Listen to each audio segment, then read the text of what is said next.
What is up, and welcome back to the channel. Doing a video today that I did not think we would be making, but have an Insignia NS-65DF710 TV we had gotten from Best Buy, I think about 2022 or so about 4 years old. And the other day we turned it on, and turns out that the screen had a little bit of a flicker, was dark, and wasn't working. So we actually went over to Best Buy, got another one, but before we ended up pitching this one into the landfill, wanted to see if we could fix it and make it workable again. So ended up unscrewing everything, and you can just kind of see the setup we have. Just put this in some buckets, have this on the floor, and actually I've protected the screen from damage on this cardboard that I put down on the hardwood floor.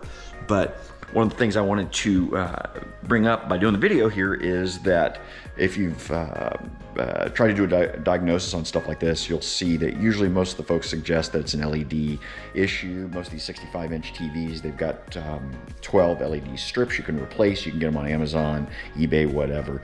But I figured before I would do that, I would just do some diagnostics on it, like one of the guys on YouTube had suggested. So what I ended up finding out was that actually one of the connectors was loose, and by reseating that, everything worked out fine. So just wanted to show you the back of the TV here. Once you take everything out, all the screws, ended up just organizing them here in a little bucket. There's some longer ones from the feet, and then the other ones are from the back of the TV. You do need to remove the feet to get to the back and be able to remove everything.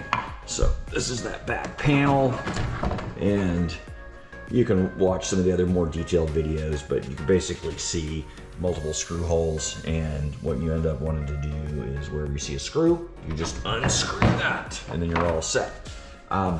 So what I wanted to get to, the heart of the matter, is actually, first of all, just from a safety perspective, make sure the power is unplugged, and just from a safety perspective. And you do want to do a once over just to make sure on the board here there aren't any black marks, any the capacitors are bulging, stuff like that. If you do have an infrared camera, you can certainly, if it is on, you can see there are some hot spots here. But what I found in my case was specifically on these boards, you've got these quick connectors where the strips come in, and then they're connected to the board. And you can see, I'll just show you here real quick, you can flip up this little piece, and then that allows you to access that strip. You can remove it and reseat it and whatnot. And what I found in this case was, on this 65-inch TV, there's two of these strips. One feeds one side, one feeds the other. You've got two of these circuit boards on each side. Each one of these feeds 3 of the LED strips. So what I did to diagnose it, I ended up, in this case it was pretty simple. I found that one of these strips was just not seated correctly. This one actually in particular, on the right side here as you're looking at the front of the TV. And this must have been, from the factory, and eventually over the last 4 years or so, something had worked its way loose through vibration or whatnot, removing the TV. And ended up just basically opening this up, and when I did that, just found that I'll zoom in on that. Maybe hopefully you can see that the little the connectors, they were just unseated, and I was able to just put that back in, flip that down, and then turn it on, and everything was good.